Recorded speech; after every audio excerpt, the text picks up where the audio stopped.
20 ఏళ్లు కష్టపడి పెంచిన పిల్లలు ప్రయోజకులైతే తల్లిదండ్రులకు ఎంత సంతోషం. తమ జీతంతో వాళ్లకు గిఫ్ట్ కొనిస్తే పిల్లలకు ఇంకెంత గర్వం. అందరిలాగే తన జీతంతో తండ్రికి ఇష్టమైన బైక్ కొన్నది యశస్విని. కానీ ఆ ఆనందం ఎంతోసేపు నిలవలేదు. తాను ఇవ్వాలనుకున్న గిఫ్ట్ తండ్రికి చేరేలోపు రోడ్డు ప్రమాదంలో మరణించి తీరని శోకాన్ని మిగిల్చింది.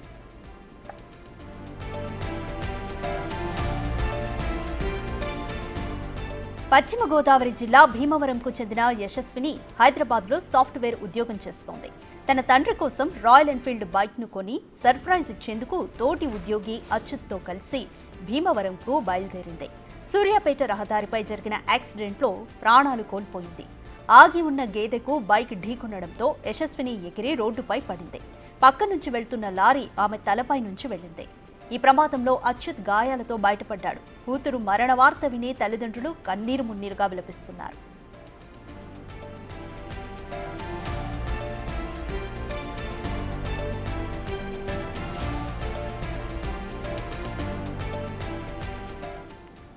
అండ్ మోర్ డీటెయిల్స్ మా ప్రతినిధి సాగర్ అందిస్తారు. సాగర్, యశస్విని తన తండ్రికి గిఫ్ట్గా ఇవ్వాలని రాయల్ ఎన్ఫీల్డ్ బైక్ని కొనే తన ఫ్రెండ్తో అచ్యుత్తో హైదరాబాద్ నుంచి భీమవరంకు బయలుదేరింది. క్రమంలో యాక్సిడెంట్ జరిగింది. యాక్సిడెంట్ ఏ విధంగా జరిగింది? ఈ కేసుకి సంబంధించి చూసిన స్థానికులు ఏమంటున్నారు?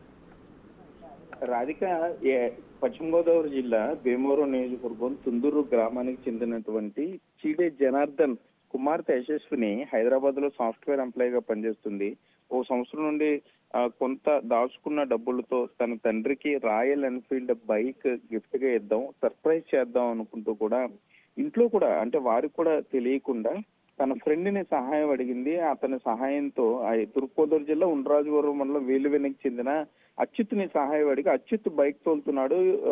యశస్విని వెనకాల కూర్చుంది. ఇద్దరు కలిసి తుందూరు బయలుదేరారు. తన తండ్రికి ఆ ఎన్ఫీల్డ్ బైక్ చూపించి ఒక్కసారిగా సర్ప్రైజ్ చేద్దాం అనుకుంది. కానీ సూర్యాపేట జిల్లా మునగాల మండలంకి వచ్చేసరికి జాతీయ రహదారిపై ఒక్కసారిగా వీరు అప్పటికే ఆ రోడ్డు పైన ఒక గేదె మృతి చెంది ఉండటం దాన్ని గమనించకపోవడంతో అక్కడ బైక్ స్కిడ్ అయ్యి ఒకసారిగా జాతీయ రహదారిపై పడిపోయారు.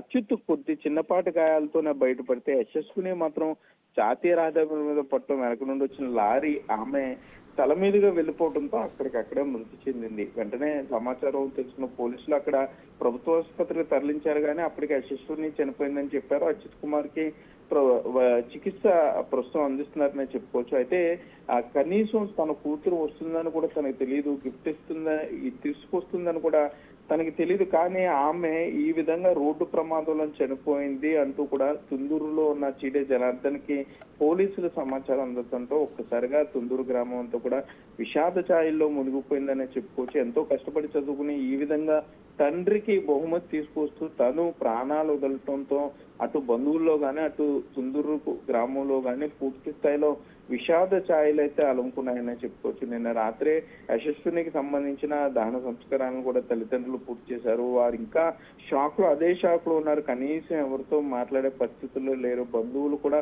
కొంత వారిని బాధ నుండి బయటకు తీసుకొచ్చే ప్రయత్నం చేస్తున్నా కూడా వారు ఇంకా ఎవరితో మాట్లాడకుండా తమ కుమార్తె ఇంకా తమ కళ్ళ ముందే ఉంది అంటూ కూడా వచ్చిన వారందరితో చెప్పడం, ఆ బైక్ ని చూసుకుని మరింత శోకసంద్రంలో మునిగిపోయిన పరిస్థితి అయితే ఇక్కడ ఉంది. రాధిక, రైట్ సాగర్, యశస్విని తల్లిదండ్రులు ఇంకా షాక్లోనే ఉన్నట్టుగా చెప్తున్నారు.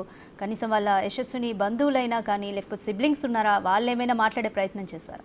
అయితే యశస్వినికి తమ్ముడు ఉన్నాడు, కానీ ఒక సోదరుడు ఉన్నాడు. కానీ ఎప్పుడైతే ఈ విధంగా అనుకోకుండా ఈ దుర్ఘటన జరిగిందో ఆ షాక్ లోని వారు కుటుంబ సభ్యులు బయటకు రాలేకపోతున్నారు. తుందూరులో కూడా భీమవరం నియోజకవర్గానికి సంబంధించి ఉన్న ఈ తుందూరు గ్రామం అంతా కూడా ఇంచుమించుగా వీరికి బంధువులు ఉన్నారు. బంధువుల్లోనే వీరంతా కూడా పక్క పక్కనే అందరూ ఉంటాం. కానీ ఒకసారిగా యశస్విని ఇంకా హైదరాబాద్ లో ఉద్యోగం చేస్తుంది అనుకుంటున్నారు. కనీసం ఆమె చెప్పలేదు, వస్తున్నాం అని చెప్పలేదు, పేరెంట్స్ కి ఇంటిమేట్ చేయలేదు, బంధువులు ఎవరికి ఇంటిమేట్ చేయలేదు.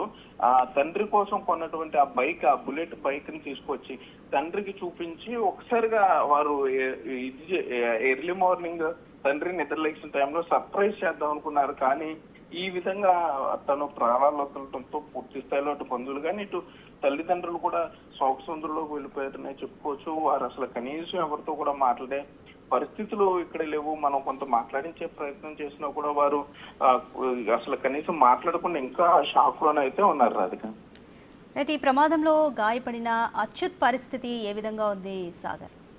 అయితే అచ్యుత్ కొంత చిన్నపాటి గాయాలతోనే తేరుకున్నాడని చెప్పుకోవచ్చు. నిన్నటి వరకు అతను కూడా ప్రభుత్వ ఆసుపత్రిలో కొంత చికిత్స అందించారు వైద్యులు. అనంతరం మెరుగైన ఆసుపత్రికి తరలించారని చెప్పుకోవచ్చు. వీరిద్దరూ ఒకే కంపెనీలో పనిచేస్తున్నారని అయితే ప్రస్తుతానికి మనకి సమాచారం అందుతుంది. అచ్యుత్ది తూర్పుగోదావరి జిల్లా, అంటే ఇక్కడ నిర్దోల్ నియోజకవర్గానికి సంబంధించినటువంటి ఉండ్రాజవరం మండలం వేలువెల్లికి చెందిన వ్యక్తిగా అయితే అచ్యుత్ ను గుర్తించారు. అచ్యుత్ ప్రస్తుతం అయితే సేఫ్ గానే ఉన్నట్లుగా చెప్తున్నారు. వారు కూడా, అంటే వారి తల్లిదండ్రులు కూడా కొంత బాధలో ఉన్న పరిస్థితి. ఈ విధంగా తమ అబ్బాయి సహాయం చేద్దామని ఇప్పుడు వెళ్ళి ఒక అమ్మాయి ప్రాణాలు కోల్పోవడం కూడా వారిని కొంత కలిసివేస్తుందనే చెప్పుకోవచ్చు రాధిక.